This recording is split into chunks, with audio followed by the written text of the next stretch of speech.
think Blade is likable. Is it? No, Is like he? Wesley Snipes' Blade. Is he? I liked him. Okay. Hello and welcome to another episode of Roommates Review. I am your roommate Liam. And I'm your roommate Evan. Today we're reviewing The Amazing Spider-Man 2.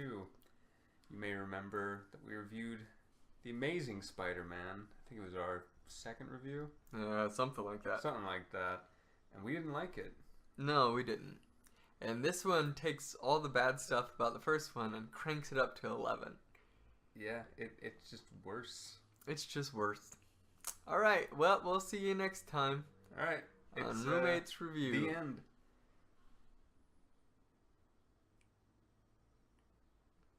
That was a good episode. That was a good bit. Yeah, we did it last time too. So, Did we? yeah. I feel like it's kind of worn out at this point. Yeah, no, well, I think it's a good. No? I think it's a classic. I think it's a classic bit. I think. Yeah.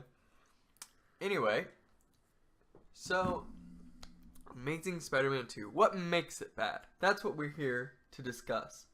What makes it everything? Everything, yes. The only redeeming part of this film is Emma Stone. Emma Stone, she's the only redeeming actress. Okay, the only redeeming actress. Yeah. We discussed this a little bit last night when we watched it, but there are a couple good parts. Mm-hmm. Not necessarily in the plot.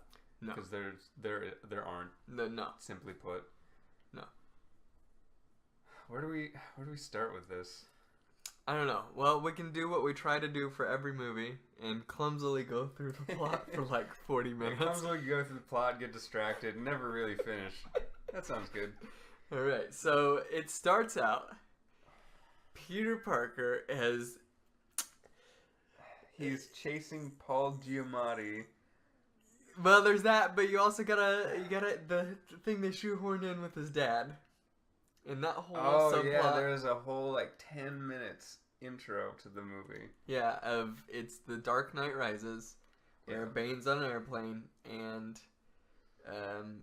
he shoots the guy and jumps out of the plane, or that was his plan. Mm-hmm. But yeah, Richard Parker, Dick Parker, if you will, is in trouble with Oscorp for reasons. He takes a very 90s computer with 90s programs, and it's very clear that he's some kind of hacker, and he's encrypting the databases. At least that's the impression I got from looking at the computer screen and him typing just gibberish. Right. But him and his wife decide to leave Peter Parker, completely unsupervised and all alone, because that is the best way to keep him safe from the bad men who are chasing down the Parkers. Yeah. So they leave on an airplane. Some dude is there who kills the pilot and then doesn't kill Richard Parker. He didn't kill him in time because he needs to get the laptop and jump out the window. Yeah. Instead, he starts monologuing, I guess. I don't know. Dick Parker is able to upload the files to the iCloud or something. Yeah, to Magic Land. And then he shoots out the window and crashes the plane and everyone dies. Yeah. That's the first 10 minutes, at least, of the movie. Right. You don't see Peter Parker once. Well, you see a child Peter Parker. You see him as a kid. You don't see Andrew Garfield. Right. But then you do see, well, kind of. You see Spider-Man. You see Spider-Man. He's flying around. Who's woohooing his way through the skyline of New York City. He's very pumped about going through there. Very excited about life. He's over the top. You can tell he's having a good time. You really can. Mm-hmm. But he's chasing after Paul Giamatti in a big truck. Spider-Man's not in the truck. I wish he was in a big truck. Yeah, Paul Giamatti was on foot and Spider-Man was driving a semi-truck. I was thinking and it's truck. like an armored semi-truck. Yeah. Well, and there are a bunch of bad guys. I suppose it's an Oscorp truck. Yeah, it is. Which is still weird. He's stealing a whole bunch of their supplies or whatever. Mm-hmm. Yeah. Some MacGuffins that don't come up again, actually, now that I think about it. Do they not? Are they not the ones...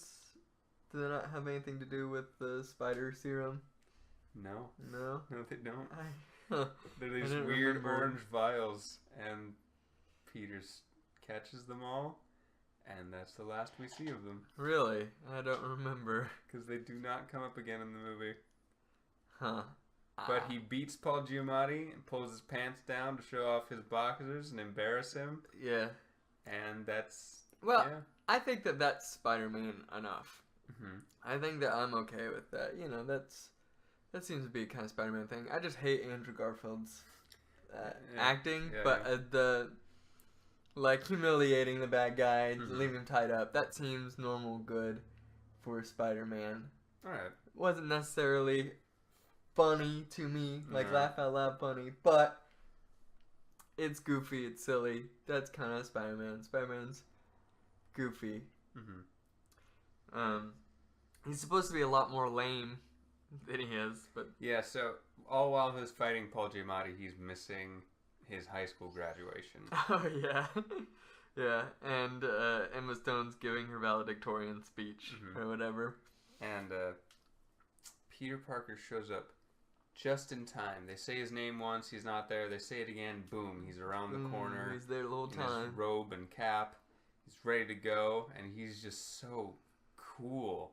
He's so cool. Yeah, man, he is like, very cool. He saunters in there late, takes his diploma, kisses his girlfriend, gives the superintendent a high five or something. Yeah, like flips off the whole crowd, drinks a beer, exposes himself. Yeah, like, it's crazy. Does a line of coke.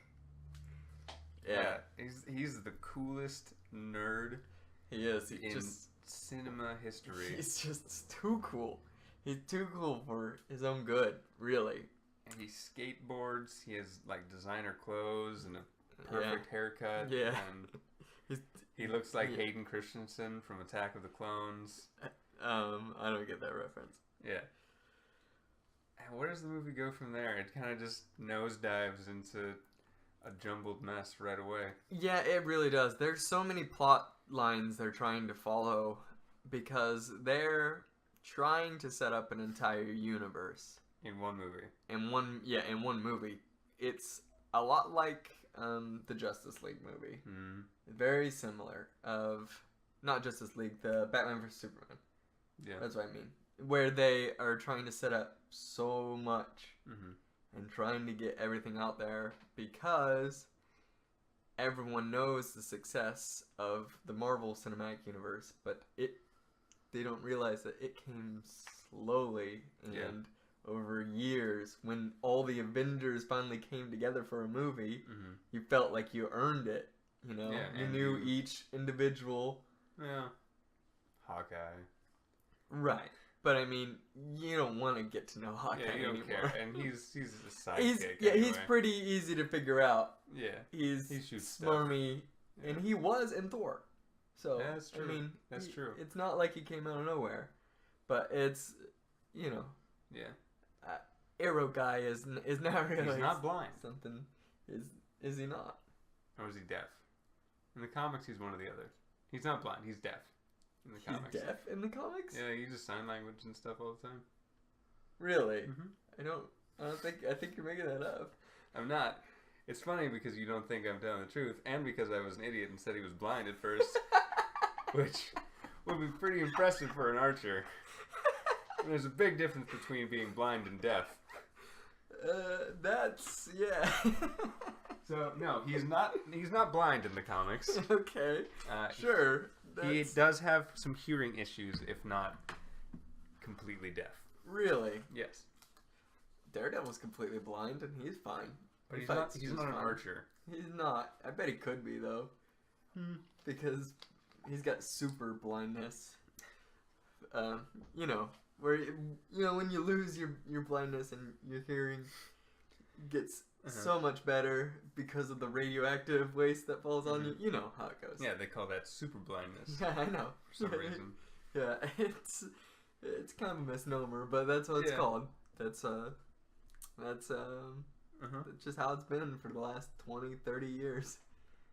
Yeah, do you have any luck remembering what the plot was for this movie? Because I haven't. No. Like I said, there's too many extra plots. Like, There's the whole thing with his dad. There's him and Gwen are breaking up, but he's being a creepy stalker, and she's like, "That's so cute." And that's just really, really uncomfortable. Oh, incredibly. There's him and Harry. Harry and his dad and his own personal struggle. Yeah, Harry and the company. Yeah, Harry and the company. Electro and his whole thing. There's just too much going on in that movie. Too much. And it's all boring. Every single bit of it. All of it. It's just really boring. Andrew Garfield is unlikable, and every scene that Emma Stone is in, she steals. Yeah, because easily.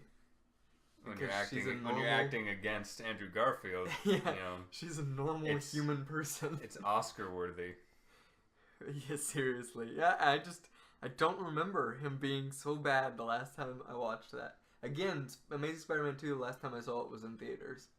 So that was what, 2013, 14, right. Something like that? I think we discussed this when we reviewed the original Amazing Spider-Man. When we watched these movies the first time, at least the first one, we thought, hey, this is pretty good. Yeah. We enjoyed them. The second time around with Amazing Spider-Man, it was awful. That's Amazing Spider-Man. Amazing Spider-Man 2, I never thought was good. I thought it was okay, not nearly as good as the first. I thought Emma Stone, or Gwen Stacy's death, was fairly impactful because I really like Emma Stone. Right. And Gwen Stacy's cooler than Mary Jane, I've always thought. So when she died... Yeah, when they don't have time to flesh out either character. Right. Yeah. Yeah, so when she died, I was like, oh, I'm sad.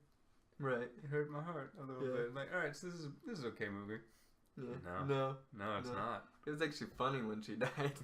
This time. Yeah, this time around with the web that turned into a hand. Like, oh, it's... Oh, God, I don't even know how to describe that.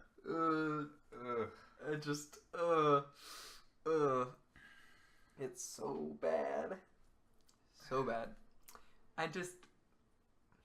So yeah, it made us miss seeing James Franco.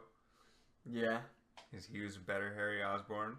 He Somehow. was a bad Harry Osborn.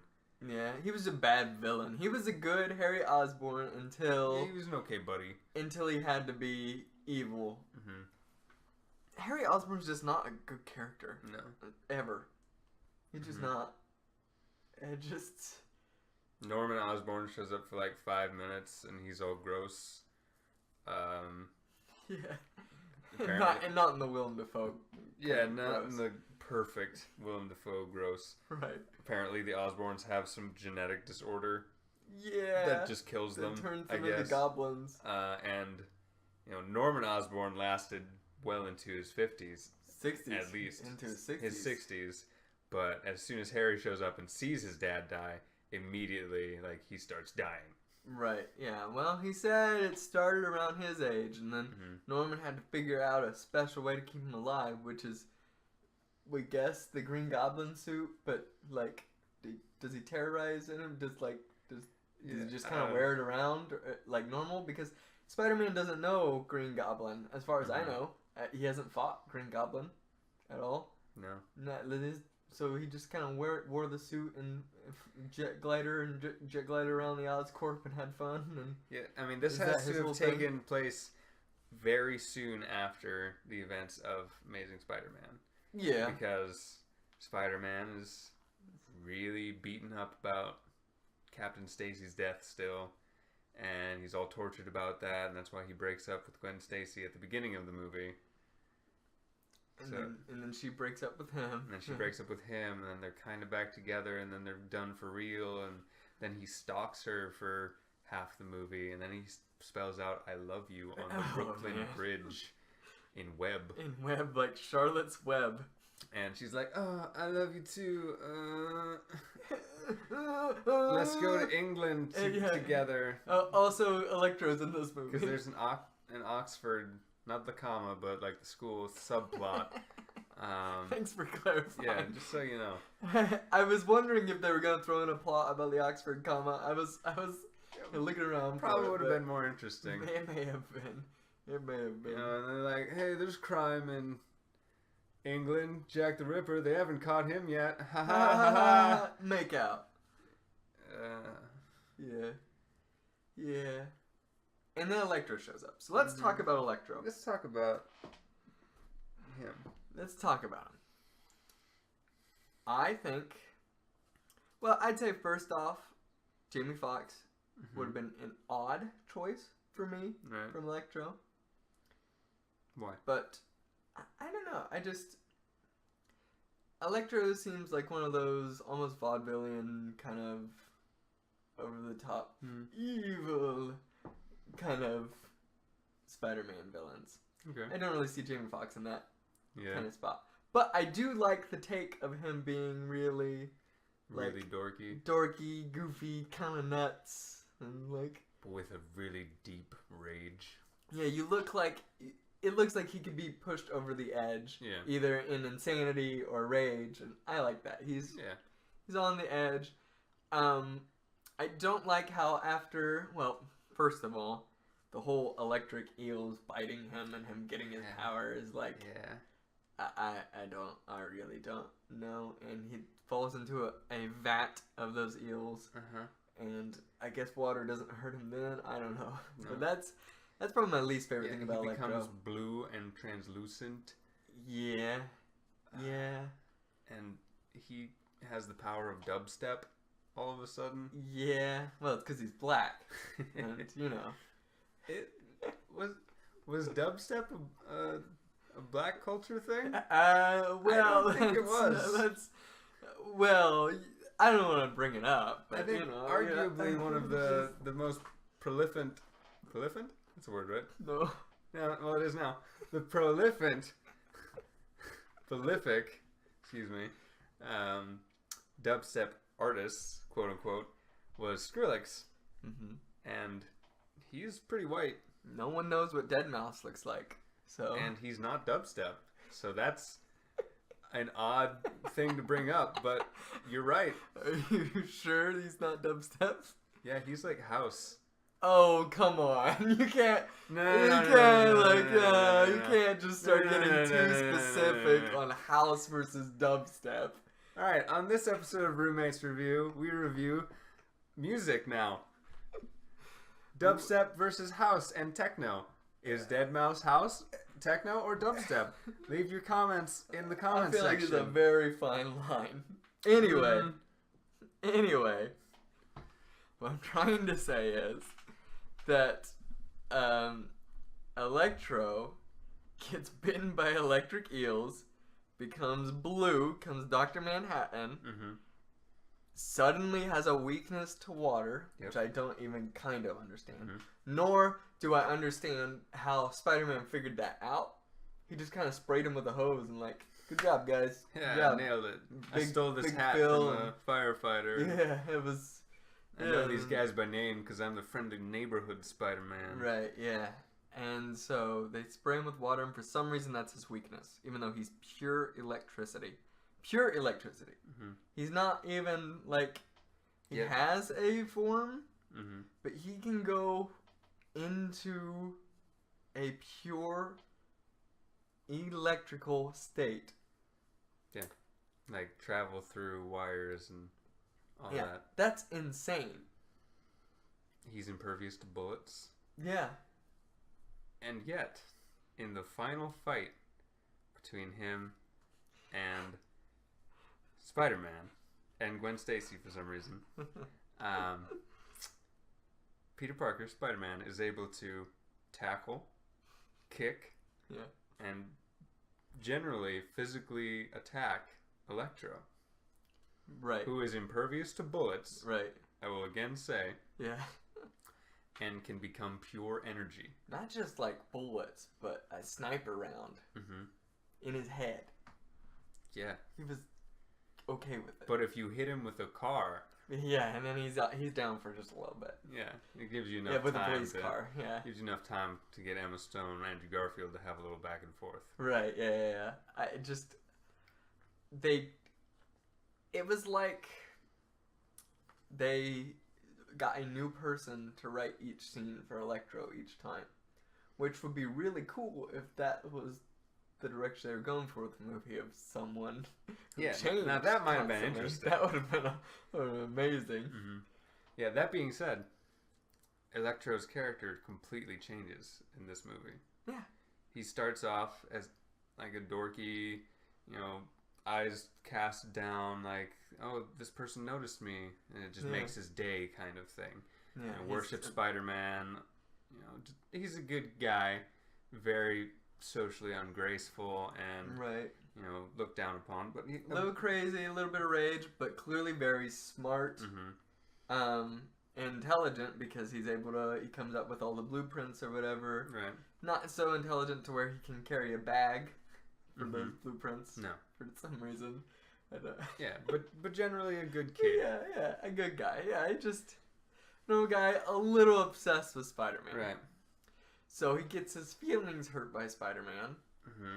And he becomes a rage monster who's super serious. Who becomes really eloquent. Yeah, he does. And wants to just murder everyone and cast them into darkness and make them feel like he feels or something like that. Yeah, I don't remember him because his driving thing was clearly that he felt lonely. Mm-hmm. He was lonely. No one coming to his birthday party or whatever. No one cared about his birthday, but he was excited when Gwen Stacy knew his name. He was a very lonely guy. Yeah. He was not. It did not show you at all that he felt like he was powerless and that the world had turned on him. Or he never anything. acted spiteful or vengeful or that he wanted to hurt someone. And now Ryan from The Office did say something about being Spider-Man, and in his head, Max wanted to threaten to rip his head off. Yeah. But he didn't. He didn't. And I think every rational human being has those kind of thoughts. Yeah, I mean, he was upset about it, and it was because he was attacking Spider-Man. It wasn't even that he was attacking Max. Mm-hmm. When Max gets the bad news of him having to stay over while everyone else gets to leave, he takes it like a champ. Yeah. I mean, really, he doesn't freak out and attack him. He's just like, crap. And he's a bit upset and bummed out, but, he does his job. Yeah. He accepts it and goes to work. But that's not who he is by the end. He's just like, I'm gonna kill Spider-Man. Yeah. Completely lose the plot. Like, even in Times Square, like, I don't want to hurt anybody, blah, blah, blah. He has a dubstep inner monologue. Yeah. And then by the end of the movie, he murders everyone in the same room as Harry Osborn. Yeah. Kills a guy, brings the guy back with defibrillator hands. Yeah, completely torturing people. All kinds of unexplained powers all of a sudden. An entire costume that just materialized. Yeah, from nothing. Yeah, with like a lightning bolt on the shoulder and everything. Like it was custom designed for him. Yeah, but looks nothing like the Electro costume, so I don't... It's sleek and black and just... Yeah, and for some reason they decide to throw him behind Harry, who is not good at all. I don't know if he's a terrible actor or if the writing was so bad, but there is no good part with Harry in it. He's just flat out bad. Mm-hmm. He's bad. Norman Osborn wasn't good. I know it's like we're comparing you against Willem Dafoe, but comparing him against anyone, he wasn't very good. They did the smart thing by not showing a J. Jonah Jameson. They just... Which I appreciate, and is Amazing Spider-Man's way of saying, we know we're not as good as, J.K. Simmons. Yeah. And there's no way we could do justice to this character after J.K. Simmons because he was the perfect J. Jonah Jameson, and he should never be recast, ever. Right. Yeah. Man, I hope he's in the Tom Holland Spider-Man series. J.K. Simmons comes back. That would be so incredible. It would be surreal. Oh. And all I want. All I've ever wanted. Yes.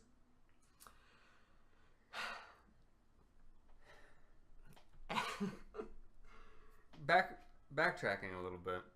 You mentioned how you want Electro to be very vaudeville. Mm-hmm. And you thought that Jamie Foxx was a poor choice. Who would you have picked to be a vaudeville Electro? I don't know. I'm trying to think who would be someone who could just be over the top. That's what I think of. I think of Electro, just like incredibly evil, very powerful. Hear me out. Okay, I'm listening. Nicolas Cage. That would have been amazing. It's about as vaudeville as it gets. He's not so great at evil though. No, not at all. That would be. Well, you tacked that on as soon as I was starting to say the sentence. Like, oh, crap, well, I'm committed now. Yeah, no. I'm trying to think of who's on Nicolas Cage's level but could be evil. Gary Busey. That would be awesome. Yes. Yep, that's who I want. There you have it. So, by the end of this review, we'll have recasted the entirety of Amazing Spider-Man 2, aside from Emma Stone. Mm-hmm. So, Gary Busey should have been Electro. Right, Gary Busey is Electro. Willem Dafoe as Norman Osborn. Yeah, I think that's pretty clear. Yeah, obviously. Remove Harry Osborn from the movie completely. Alright, this leads me into the final time that we'll do this segment. Would this movie be better if Andrew Garfield was replaced by a dolphin?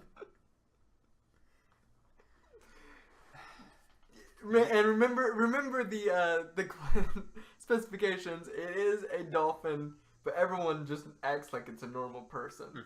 And there's still a lot of chirping and stuff, though. Right.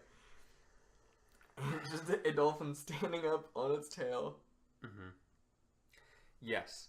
Now, I know that Andrew Garfield and Emma Stone got together famously in these movies because they dated afterwards. I don't know if they still are or not. It's been years. Yeah. But I think Emma Stone would have much better chemistry with a dolphin. Yeah. No, yeah, I feel that. I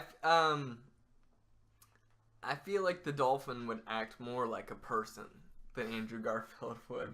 Because he'd really have to be striving, you know, he'd have to really put himself out there to come out of the water just to be in a Spider-Man movie. He wants it. Yeah, he wants, I mean, dolphins are the most intelligent animal, so he knows how to get money, and he would really put his heart and soul into the role. And I'm imagining that each scene has a different kind of felt eyebrow on the dolphin to help express emotion for the audience. So like really downward angled ones to show when he's angry. Yeah. Man, I wish we could have got that for Andrew Garfield. That would have helped a lot. Because all he does is just look at his shoes. Yeah, just look at his shoes. Even when he's being Spider-Man, the super confident, you know, friendly neighborhood superhero, he does that. Like, kind of like hiding behind his hands and looking down and just being generally bad. Yeah. Not knowing how to have a normal human interaction. That is the thing. That is the thing that I hadn't really considered, is that there's no difference between Peter Parker and Spider-Man in the movie. There's no difference. There should be. I think that it's good that they act differently from one another. I mean, Spider-Man lets out his inhibitions. Peter Parker can't do that. You know? Yeah. He's unable to... But how do you go to that when Tobey Maguire was a perfect Peter Parker. When you go from Andrew Garfield being so cool... I know. Yeah, that's how the does thing. he become cooler as he Spider-Man? just doesn't. He doesn't. He stays the same. Tobey Maguire was a dork. Oh yeah. in every aspect. Yeah. And he was perfect. Yeah. Like, there's a line, I think it's in Spider-Man 3, which is a terrible movie, but this line It's is a great. bad movie. Like, he says something about, punch me, I bleed. And the line is, the actual line is, prick me, I bleed. But he's such a dork. He doesn't even know the saying correctly. And he's just saying things to say things, basically. Punch me, I believe. And his delivery is really nerdy, and he just looks like a goofball. Yeah, he does. That helps. Yeah. Yeah. He doesn't look, super hot. Right. He Cool. doesn't. Yeah. He doesn't. Yeah. Man, look like he's just so cool and Well, so attractive. Until Spider-Man 3 when he goes emo. Then he's really cool. And then they decide that they really liked that look, and so they gave it to Harry Osborn in The Amazing Spider-Man 2. The exact look. But they did less They give jazz. A lot less jazz. I think that would have been towing the line on the racial stuff, because since they already had the black guy, Right. with his copious amounts of dubstep, it just would have been really, really over the line. I don't know. I think we should have had the entire movie be vaudeville. I think that would be good. I think a dolphin really would be good for vaudeville. Okay. So Gary Busey's Electro, Right. a dolphin as Peter Parker / Spider-Man. Right. Now that does bring me to something. Does the dolphin wear the Spider-Man suit, or how do you think that goes? Because I only really thought of it as Peter Parker. He's a stunt double. Okay, he's got a stunt double who's just like a normal guy in a Spider-Man suit. Yeah, with a fin though. Okay, and the fin's like ripping out the back. Yeah. And no one knows that it's Peter Parker. Yeah.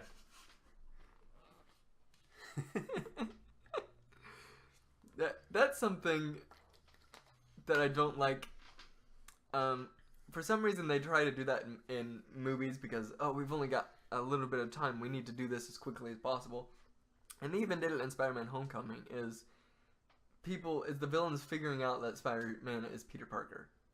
For some reason, they won't let villains not figure it out. Right. It's like... Is there something about them going to their grave not knowing about Peter Parker? Is that something... Because they just kill him off after that. Yeah. That makes it fine. Yeah, everyone dies in Spider-Man movies. Yeah, well, I'm just... Not quite, but... Everyone. Norman Osborn figures out Peter Parker's Spider-Man. Then he dies. Right before Alfred Molina dies, Dr. Octopus figures out that Peter Parker's Spider-Man. Yeah. Harry Osborn figures it out, and Venom. Yep. They both figure it out. Sandman doesn't really, but that's different because Sandman's one of the few villains that he doesn't know. Yeah, that's the thing about Sandman though. He's just not a bad person. Yeah. He just steals from an armored truck. And it's just normal. He's just trying to help his daughter. But Sandman doesn't know Peter Parker personally. Right. The only way he's connected is through Uncle Ben. And they just shoehorn that in there out of nowhere. That's the first Amazing Spider-Man. The lizard. The lizard. The lizard knows. Yeah, the lizard knows that he's Peter Parker. He kills him. Does he kill him, or does he end up in jail at the end of that one? Because I know Captain Stacy's using a shotgun on him. He's like hip shot. Yeah, Captain Stacy's the bomb. Yeah, he is. I feel like he dies, but I don't remember. I don't remember either. I don't remember. And then this one, but he knew in the second Electro one doesn't figure it out. that Peter Parker's Spider-Man, but it doesn't matter. It doesn't matter. Because he didn't know Peter Parker. Right. And he dies. He does die. They kill him. But Harry Osborn figures it out. And he doesn't die. And that's the setup. But I don't, and even in Homecoming, Vulture figures it out. I don't get why they do that. Like, they have that big Michael reveal. Keaton's a gem, and that's true. A really good villain. It's true, but it loses so much mystery. It's like, I don't know why they do that. Now Vulture has that information and the other ones, and so it'll be stupid when other villains don't know who Spider-Man is. Yeah. Take, for example, Batman. Yes. I was hoping you were going to go there. Yeah. the Joker doesn't know who Batman is, and in the comics or whatever media form, whenever he finds out who Batman is, he doesn't care. No. He doesn't care about Bruce Wayne. He's no interest in Bruce Wayne. No. At all. No. He doesn't. Yeah. He cares about Batman. That's it. Yeah. And that's interesting. That's good. Yeah. And they take the whole thing with Peter Parker of the reason they do that is because he has a personal relationship with them. So what a big emotional reveal that he knows. It's like, oh, this is a torturous thing for Spider-Man. It's like, Spider-Man can know who they are, both. That seems fine. And that's still an emotional struggle for him. Right. But I just don't get letting the bad guys know and then killing them. Yeah. Yeah. And Harry, new Goblin or whatever. Yeah. Hobgoblin. Or only Goblin. Goblin. Yeah. Goblin squared. Is very perceptive for being recently injected with a spider venom that completely messed him up physically and clearly psychologically. You know, because he's got this weird laugh, giggle thing going on. He's always smiling like the Joker. Yeah. And, you know, he's not in a good state. But despite that, he can put 2 and 2 together like no one's business. Yeah, he sees Gwen Stacy and he's like, oh, Spider-Man must be Peter Parker. Boom. Easy enough. Good thing that Gwen was there. I didn't even realize the first time I watched that movie how much they had to actually force Gwen Stacy into the position for her to get killed. They just really, really had to force her for no reason. Right. She shouldn't have been at the final fight at all in any way. Spider-Man saves her, then she decides to start walking around in the clock tower. And nope, she fell. Like, why? Why did Gwen Stacy need to die in that movie? Why? That's a good question. Why did she need to die? What did that add to the movie? Does it give some sort of growth for Peter Parker? No. They could have just had her move away, for real, without him. That would have got the same thing, but kept the character there in case they wanted to bring her back. You know, he could still grow and move on from that. Yeah, that would have been far more interesting. They don't even do the classic Gwen Stacy decision thing. He just fails. He just messes up. He doesn't save her. That's it. Yeah. He doesn't. It's not a choice between all these people dying or Gwen Stacy dying. And, you know, he tries to do both. But Spider-Man, you can't always do everything. That's the message. Right. It's not, Spider-Man, you suck. Yeah, it would have been better if it was like, alright, save Gwen Stacy or catch this plane that's falling out of the sky. Yeah, something like that. Because they had that weird plane subplot that was unnecessary. It did feel like a subplot because it was really, really long. Well, it was a consequence. Completely disconnected from every major character in the film. Yep. There were no characters we'd ever seen before. Yeah, they didn't even do that. They didn't even throw like a character you care about on the plane. Like Gwen Stacy's family. Yeah, it was all random people. Yeah, all of them. All randos. Like they hired actors and actresses, extras, to do the entire like airport, right? You know, control towers, scene, and then 2 planes full of people for no reason. Yeah, for no reason at all. Completely. It just. And then they barely get past here. They're like, oh.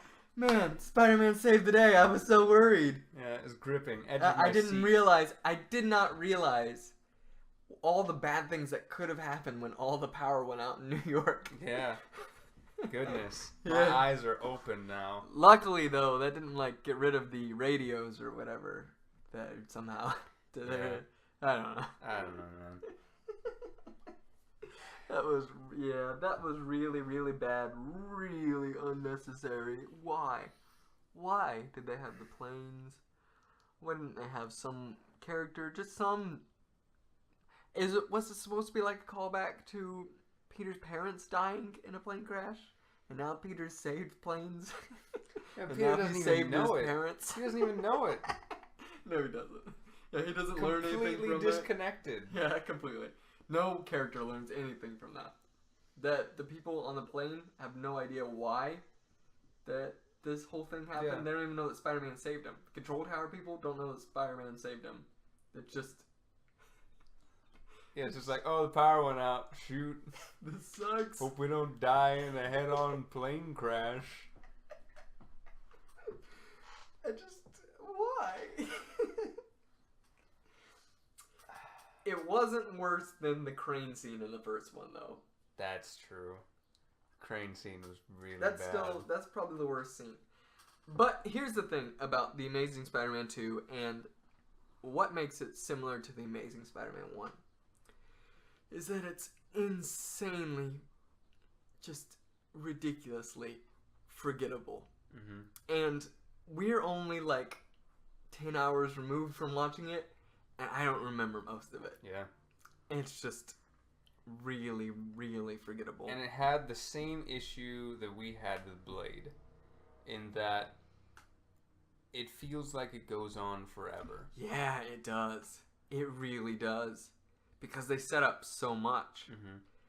You've got so much plot to just plow There are through. many points in the third act, and maybe even a couple before, that were like, all right, this should be the end of the movie. Yeah, like This this should the be the end movie's of the movie. movie's over. How now. is this movie still going? Like Why is this necessary? Oh yeah, Electro's in this movie. Okay. After he fights Electro, that's fine. The movie's over. He saves the day, saves the airplanes Mm-hmm. against all odds. Accidentally. Yeah, but no, after you beat Electro, the main villain, you have to fight Harry. When Stacy dies, there's like 10 minutes of Peter Parker just moping and being sad. Yeah, and standing and staring at a grave, completely stone-faced. Yeah. And then his aunt's like, I'm putting Ben's stuff in the garbage. And he's like, you know what, maybe you're right. And all of a sudden, he's totally fine again. Yeah. And he's Spider-Man, and he fights Paul Giamatti as the Rhino. Yeah, again. It's like, how is the movie still going? And it just drags on forever. I don't even know how long the movie is, but it doesn't matter because it feels longer than whatever number you tell me. Yeah, I have no idea. That brings a good question. What did we ask this for? I think we asked it for Deadpool. Did The Amazing Spider-Man deserve a sequel? And maybe we asked it for The Amazing Spider-Man. Did it feel like, or let's no, because I think we did that for The Amazing Spider-Man. Does this movie, This deserve a Amazing sequel? Spider-Man 2, did it lend you somewhere where you wish that a sequel would happen? Are there questions that you want answered so bad that you'd like to see a third one? No. Even if it was well done. Oh, even if it was well Even done. if it was well done. Did this one set up a sequel good enough for the third one? I would still say no. I would say no too. Like, maybe the first time I saw it in the theater, I thought, I'm kind of interested to see where they go with the Sinister Six and the 1,000 other things they tried to set up. Right. But this time through, it was so clumsily done and shoehorned and just forced down your throat. It wasn't even a tease. Like, they showed each individual, like, weapon and tool of all the bad guys who were going to show up in Sinister Six. And then they actually had to show Rhino.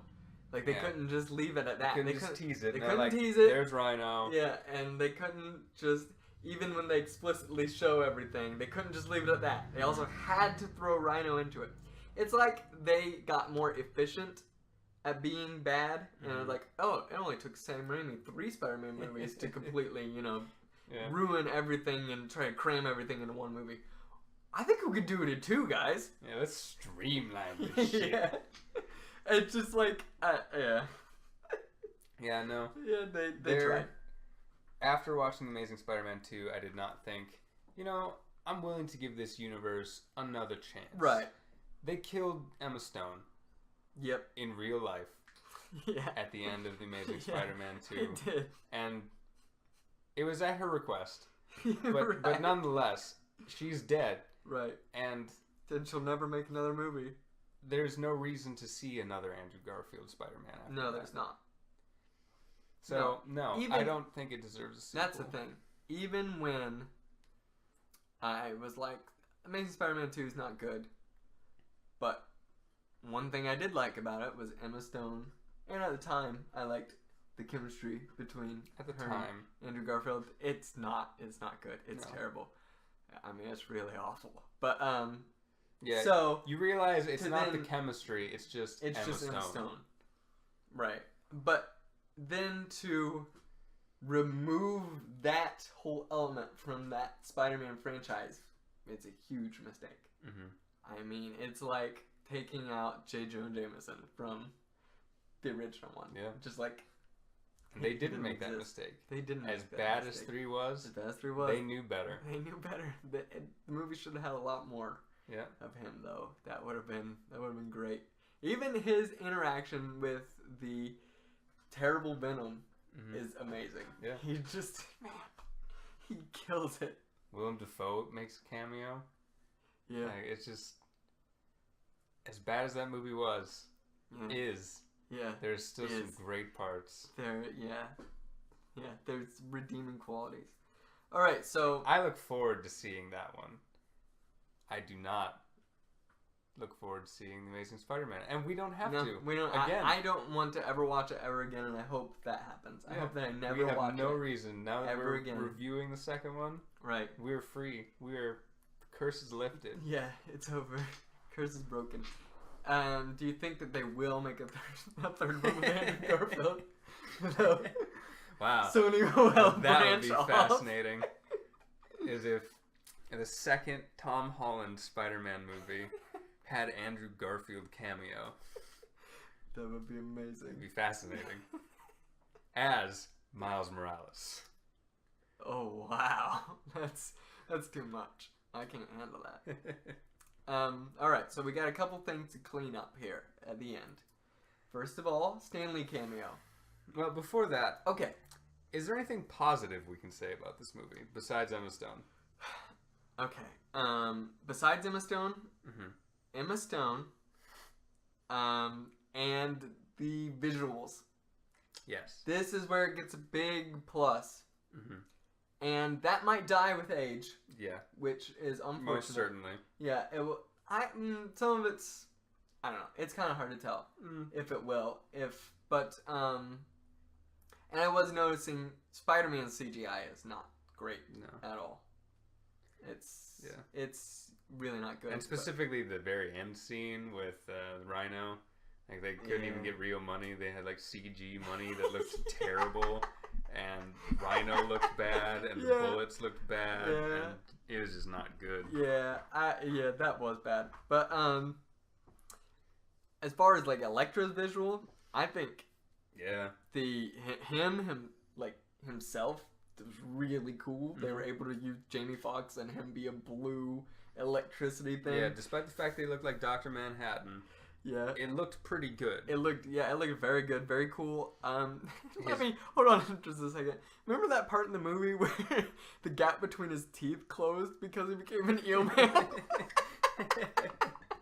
Why did they do that? That was like his baptismal. Because he became cool. He became, pure rage. Yeah. For some reason, man, it would have been so cool. Yeah. It would have been so cool if they could have kept him as his character, just the goofy nerdy, really didn't want to hurt people, but just like exploding everything. Yeah, that would have been good. Would have been way more interesting. Yeah. Anyway, but yeah, his like lightning bolts, whatever, looked awesome. The colors they used in those, very very good looking. Oh yeah, that whenever he went into like his full electricity form and all the pinks and blues and stuff. And then he would go into the wires and things. Looked amazing. Yeah. Still holds up today, at least. I agree. Like 5 years later? So, not... No, 4. 4 years? I think it came out in 2014. 2014. Yeah, so that was really cool. That was a positive we had about Ragnarok too. Looks really good. Let's see. Beside those two things, are there any? I don't think there are any other characters that I even liked. I don't think. Not even good side characters. Yeah, even Aunt May was. Yeah. Like, she wasn't bad. She wasn't bad. She just well, they barely set her up at all in the first one. Yeah. Like we talked about in the first one, she was just a tool for Uncle Ben to be mad about. That's all she was, and I mean she's similar in this one. She's very bland. Randy Savage wasn't in the movie. Yeah, that really helps. I think he was dead by that time. I think. Still, though. Yeah, it just. Well, I mean, Willem Dafoe was dead in the first Spider-Man, but he still shows up in the third one. Exactly. You know, so that's something that's really nice. Trying to think even side characters that there are, there's not a lot. No, I do think I laughed once while watching it this last time. Laugh out of comedy. Out of comedy, not at how bad. I did do that too. Yeah, I laughed how bad it was quite a few times. Yes. But I think I did laugh once. I can't remember the joke because, again, the movie's forgettable. But there was one joke in there somewhere that was funny. Okay. So right. I give it a plus, at least 1 point for that. Because it made you laugh one time. I'm trying to think of any funny parts in Every other joke that tried to land missed horribly. Yeah. Smythe was poorly set up. Felicia. Oh, yeah. Felicia Hardy, for some reason, they tried to set up and just really failed at that. Yes, let's list off all the villains they tried to set up. Kingpin. Yeah. Kingpin and Smythe. Yeah. Both of them, yeah. Black Cat. Yep. Dr. Octopus. Doc Ock. Vulture. Rhino. Goblin, he did show up, but they were planning to use him more. Yeah, clearly. Who's Fierce? I don't know. I don't know who that is. Yeah. He's clearly someone, but I don't know. I don't know who that is. Yeah, I'm trying to think. Did they try to set up anyone else? I mean, because they try to set up the whole Sinister Six, but I don't know who that is in that universe. Yeah, and I don't think they were gonna pick. Teased everyone. No, they didn't. Yeah, there was no mention of like Shocker or Kraven the Hunter or Hydro Man or Sandman or like any of them. No Hobgoblin reference. It didn't seem like. No Venom. They didn't even try to touch Venom or Carnage.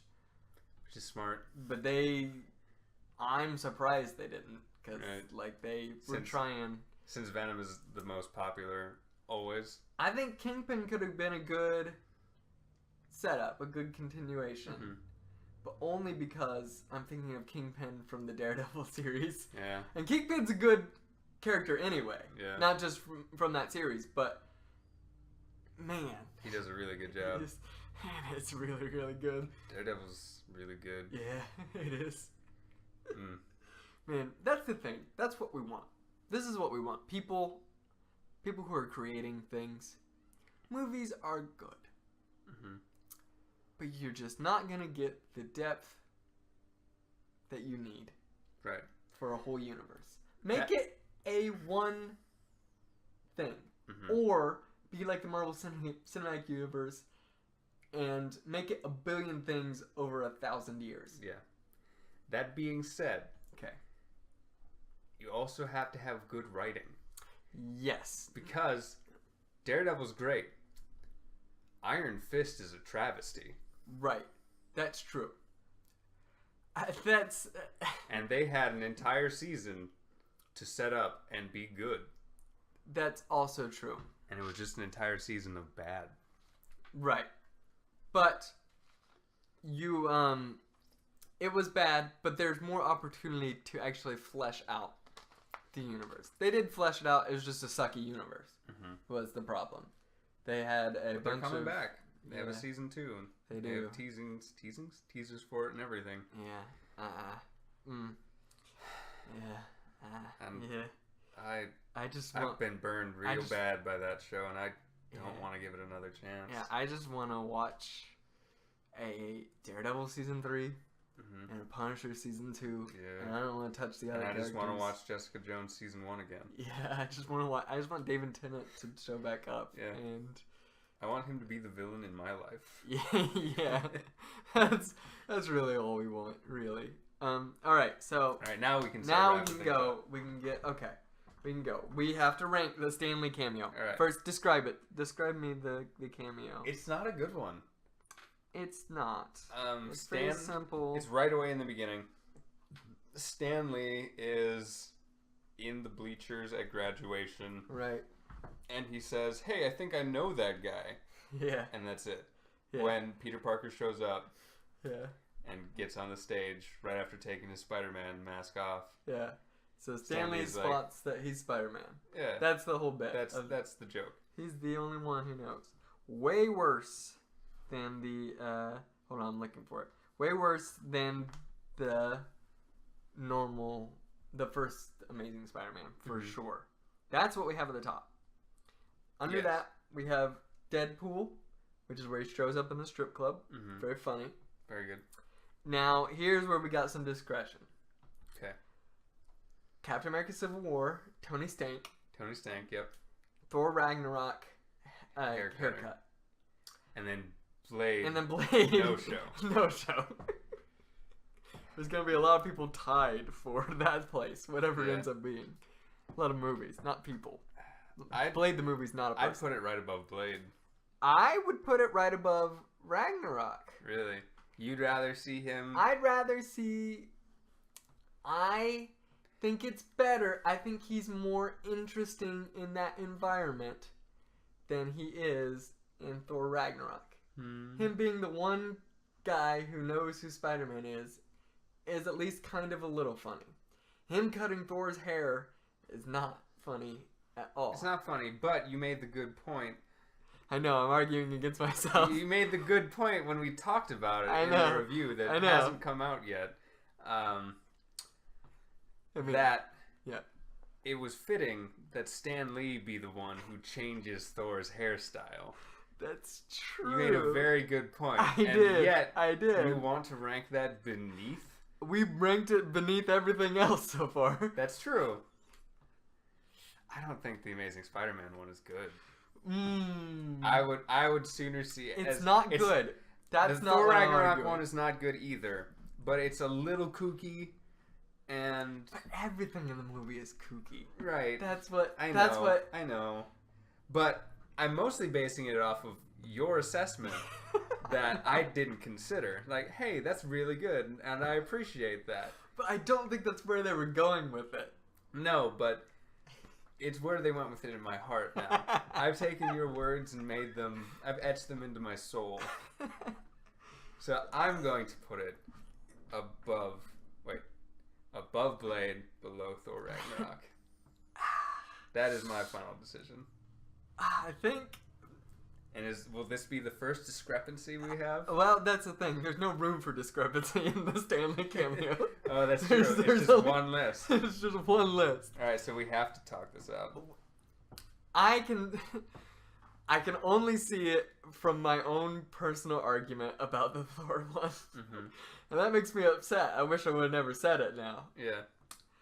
They're both just bad, so They're I don't both care. Bad. I will rank that one just above Blade because they're both not good, but neither one of them are terrible enough to really argue it under the table. You have to argue which one's better, and it's just that's an uphill battle. So I will accept that it is the 5th best Stan Lee cameo thus far. Again, pushing Blade down a spot. Yes, pushing Blade to 6th. This is so stupid. Okay, right, so we decided on Stan Lee. Is this movie racist? There's only one black character in the movie, and he's a bad guy. He's a bad guy.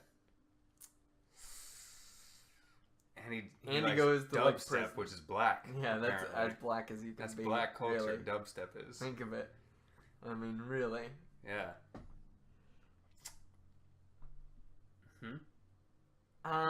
Yes. The answer is This is racist. yeah. This one's racist. This is racist. Yeah, it's racist.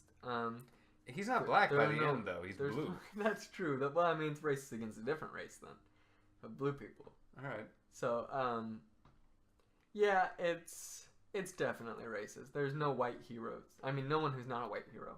There's only white heroes. Spider-Man is white, so this movie is racist. Is what I'm trying to say. And I can't wait till we watch Black Panther. Yeah, man, I like Black Panther. Feel so a lot. empowered. Yeah, it's gonna be great. Okay, what else do we got? Do we have anything else? I think that that more or less covers it. I mean, we could do what actor or character would have made it better. A dolphin, Gary Busey. Gary Busey. I think That's pretty true. We much didn't covered recast everyone. We didn't So, recast everyone. Okay, Emma Stone stays. Emma Stone stays. That's been decided. That's the foundation. That is like the center of this universe. Mm-hmm. Okay.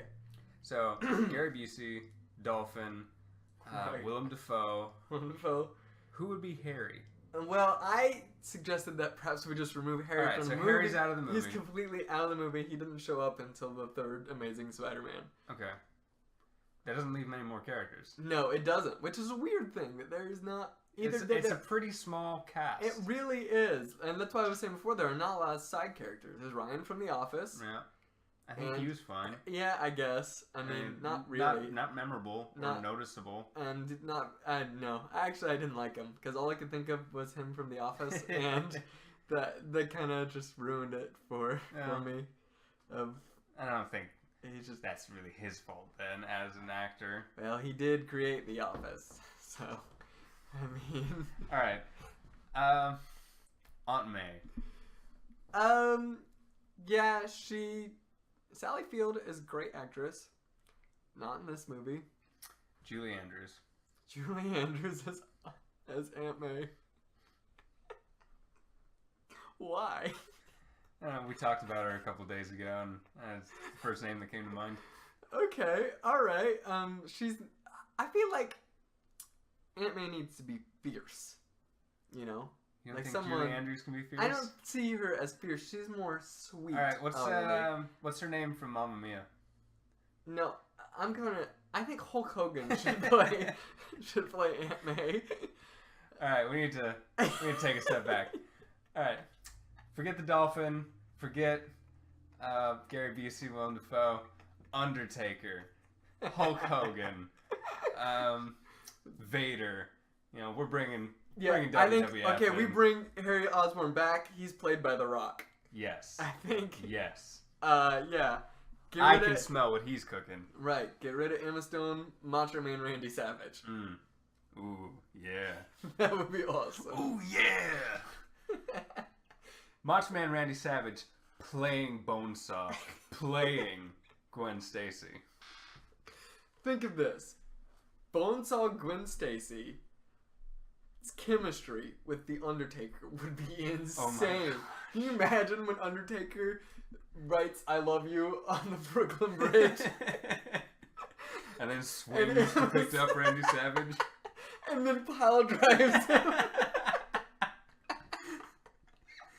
Wow, this is a fanfic that I'm writing now, by the way. I'm so ready for it. That's what the third Spider-Man should have been. Yes, this movie does deserve a sequel. Everyone is recast as WWF. Oh, that would be incredible. Oh, man. Man, just that conversation makes me want to rank the movie higher because I'm just imagining everyone as wrestlers now. Just taking Andrew Garfield and replacing him with The Undertaker. Mm-hmm. I mean, already knocks the movie up. Like, right. 10 pegs. Makes it a 10 out of 10. You can do the math. Alright, so what else? What else we have? I think that about wraps it up. I mean, I've made my peace. Yeah. Okay. I'm ready to leave this movie behind forever. Okay. Yeah, me too. I'm ready to send it off into the nether. I'm waiting. I'm waiting for like 12 years from now, 10 years from now, when there are people who are young and stupid and grew up with this movie and think that it's good. I can't wait to tell them. No. I can't wait for 10 years from now Absolutely not. when there's a 4th or 5th Spider-Man series, and we can still argue who was the best Spider-Man. Yeah, that's gonna be fun. / Peter Parker. Fun. Right now, it's Tom Holland as the best Spider-Man, for sure. And I think Tobey Maguire is still the best Peter Parker. The only problem that I have is that the third movie, it gets worse. It gets worse as it goes. And if it would have stopped at 2, I would say for sure he's the best. But the problem is we have just that little bit of extra data there. Tom Holland hasn't done a bad movie yet. Right. He will, I'm sure. Yeah. Because it's inevitable. Marvel Cinematic Universe is not... There's a curse on the Spider-Man franchise. On the Spider-Man franchise, have you ever seen Iron Man 3? Things like that. Yeah. I mean, like, just because it's MCU does not mean that it's going to be a flawless movie. Not to say that Iron Man 2 was good either. No, I didn't like Iron Man 2 either. But that was also very forgettable. Comparable, like, compared to Iron Man 3, though, it's like, oh, it's a decent movie. It's like, oh, it's maybe right below Thor. You know? Like, yeah. The villain was just so bad in 2.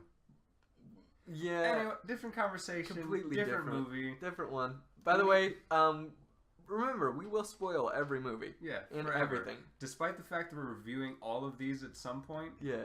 We review half of them. Yeah. In each review. Right, that's true. Well, you just want to get a little taste of what we're about. Yeah. Okay, did we get the... Alright, you have the paper. I got the paper. This is always a really good bit for our listeners at home listening. Yeah, do the ASMR thing. What? Get really close to the mic and tear the paper. Okay.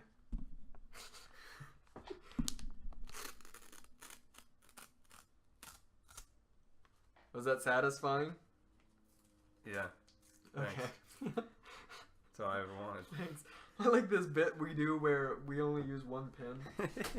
So you have to write yours down and then you hand me well, I mean, the pen. No. I have a plethora on my desk. Yours is the empty one. Uh-huh. Sure. Do you have a number in mind? Because I haven't fully decided. I haven't. No. I'm still wrestling with where to rank it compared to Blade. Okay. We'll give ourselves a little bit of a... Oh, really? We weren't allowed to do this for Thor. We weren't allowed to do it for because I didn't want to move over to a different screen. But then we ended up doing something similar. We looked at them. Okay. So let me look. Let me find. Okay. By average,